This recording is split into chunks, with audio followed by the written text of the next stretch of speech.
प्यारी सत्संगत प्रेमाने बोलूया निरंकारची धन्य आज दिन संत दर्शनाचा आणि अनंत जन्माचं निघेल. आज तुम्हासारखे मान करून मी देवी देवताचं दासला दर्शन करतोय. दासचं परमभाग्य म्हणायला काय हरकत नाही. जसं म्हटलंय सत्संग गंगा आहे, पापी से पापी नाही तो बी पावन हो जाए. इथे किती जर पापी मनुष्य येऊन बसला तर हा सद्गुरू त्याचे पाप मुक्त करून चरणावर दृढ करून आम्हाला या चरणापाशी जोडून ठेवतोय. जसं बाबाजी म्हणायचे की एखादा घाण कपडा असला आणि जर त्याच्या साईडलाच एका इंचाच्या अंतरावर जर साबण पडला असला तर ते घाण कपडा कधी स्वच्छ होऊ शकणार नाही.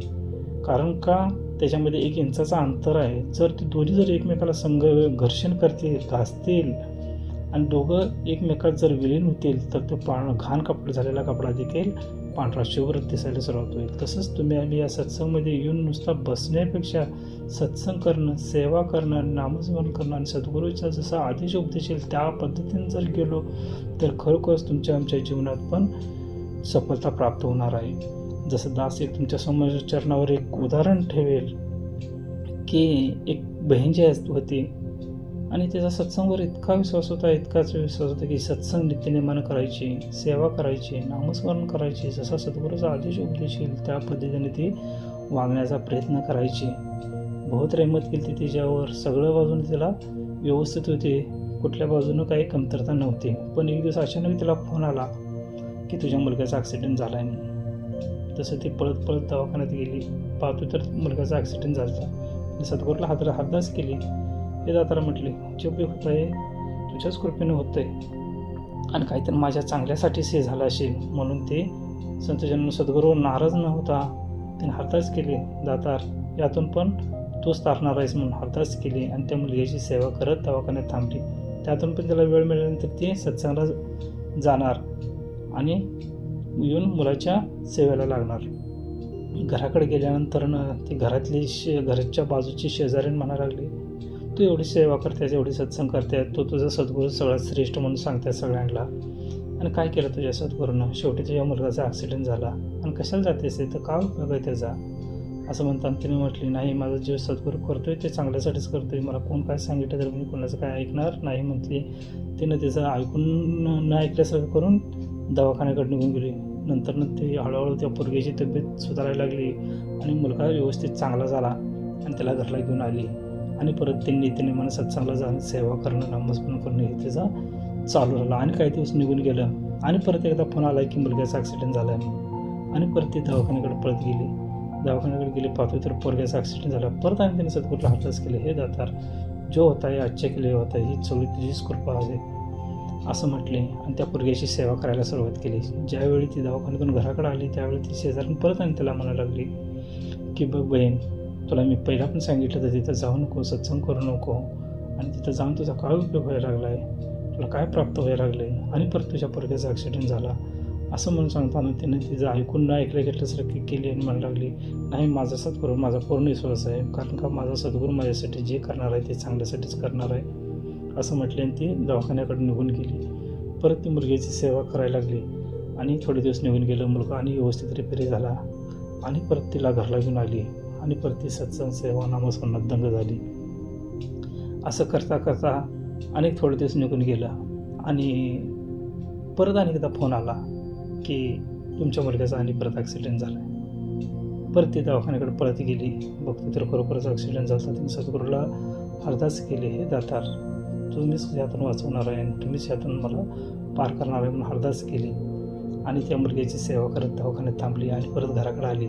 आल्यानंतर ती शेजारने परत आणि तिला येऊन भेटली आणि म्हणायला लागली बहीण म्हटली तुला किती वेळा सांगितलं म्हटली आता 2 वेळा सांगितलं आता 3रा ॲक्सिडेंट आहे म्हटली तुझ्या मुलग्याचा. उद्या काहीतरी बरं वाईट झालं आणि काहीतरी मुलग्याला झालं तर तू काय करणार आहेस?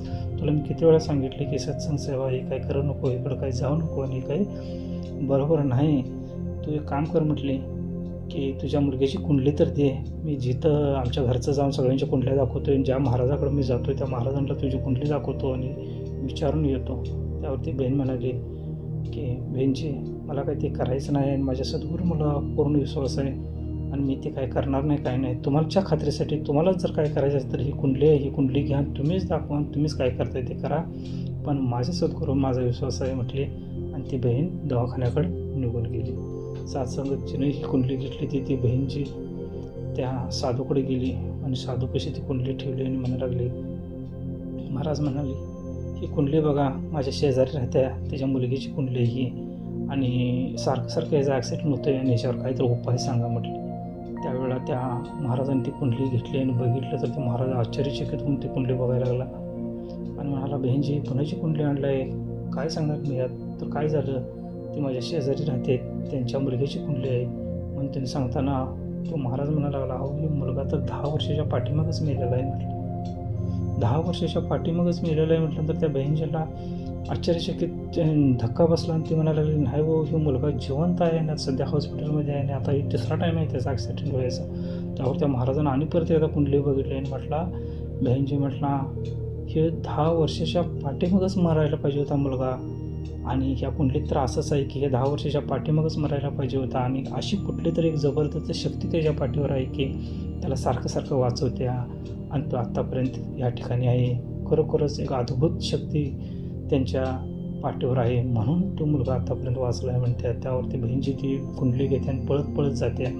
पळत जाऊन त्या बहीणजींच्या पायावर नतमस्तक होते आणि म्हणते की, बहीणजी खरोखरच चुकलो मी, माफ करा मला पण सत्संगाला घेऊन चला, मला पण तुमच्या सद्गुरूच्या चरणावर घेऊन चला. खरोखरच एक अद्भुत शक्ती आहे तिथं म्हणून सांगत्या. सूत दारा लक्ष्मी पापी के घर भी होय, संत समागम हरिकथा तुलसी दुर्लभ होय म्हणून सांगितले. खरोखरच संतजनांनो, सत्संग सेवा नामस्मरण ही माणसाला दुर्मिळ गोष्ट झाली.